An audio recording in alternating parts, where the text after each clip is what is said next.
Hello, and welcome to another English unit of the week. And today we're taking a look at the Nagmachon. During the 82 war with Lebanon, Israel was engaged in a lot of urban environments, and with their M113 APCs, they were getting eaten up by RPGs and ATGM fire. And so they wanted a bit more of a heavy-duty APC to transport their troops in more urban environments. And so they came up with the Nagmachon, which is basically a Centurion with the turret cut off and turned into an APC. You could kind of call it a Centurion Kangaroo. And derivative from the Nagmachon would end up coming the Nagmachon, which has the rather peculiar looking turret-like superstructure, which is otherwise dubbed as the doghouse. You should be fitted with all sorts of defensive measures, such as reactive armor, and eventually cages for preventing RPG shots, and they're also designed to be somewhat IED proof. Nagmachon was mainly designed for more counterinsurgency operations, mainly in urban environments, and can also be equipped with a whole heap of engineering devices such as minesweepers and plows. In-game, the Nagmachon is a 10-point APC available to the Israelis, and it has two weapons. And the two weapons are two identical machine guns.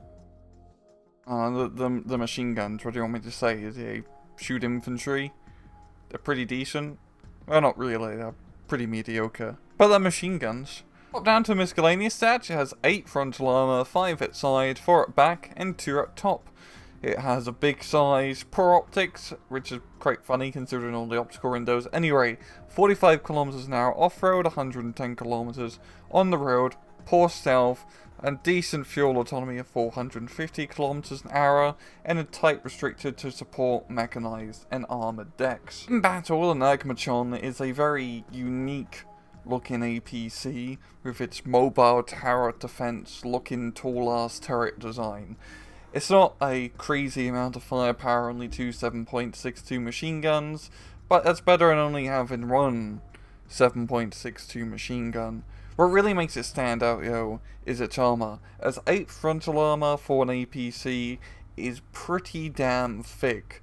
It's not a whole lot of armor in the tank sense, but it does allow you to survive at least one shot from mid to kind of high-end range tanks, which is all you really need for an APC, is just to survive long enough to unload your infantry at the front line. However, unfortunately, this is a utterly pointless unit really, due to the 5-point system, because for 5 points less, you can get the Zelda, which is a be-all end-all of 5-point APCs in Wargame. It's one of the best 5-point APC units in the entire game, as it has even more machine gun firepower. It's a little bit faster, and yes, you have significantly less armor, but 2 armor for an APC is still not terrible either.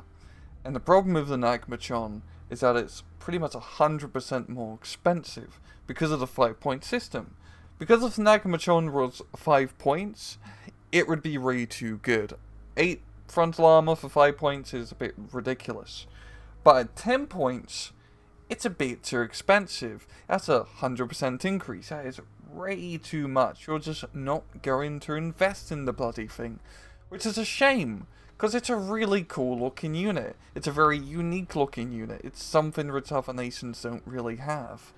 And compared to other nations' APCs, it's pretty damn good. I mean, Israel has some of the best APCs in Wargame. They have a bloody tank, for Christ's sake, as an infantry transport. But that's a problem with the Nagmachon. It has to share the space with all these other fantastic units, and it's just not really good enough, even though it looks really funny. So yeah, that's the Nagmachon. It's cool, I guess. And well, I'm gonna leave it off at that. This has been another English unit of the week. I hope you guys enjoyed the video, and as usual, please just take it easy.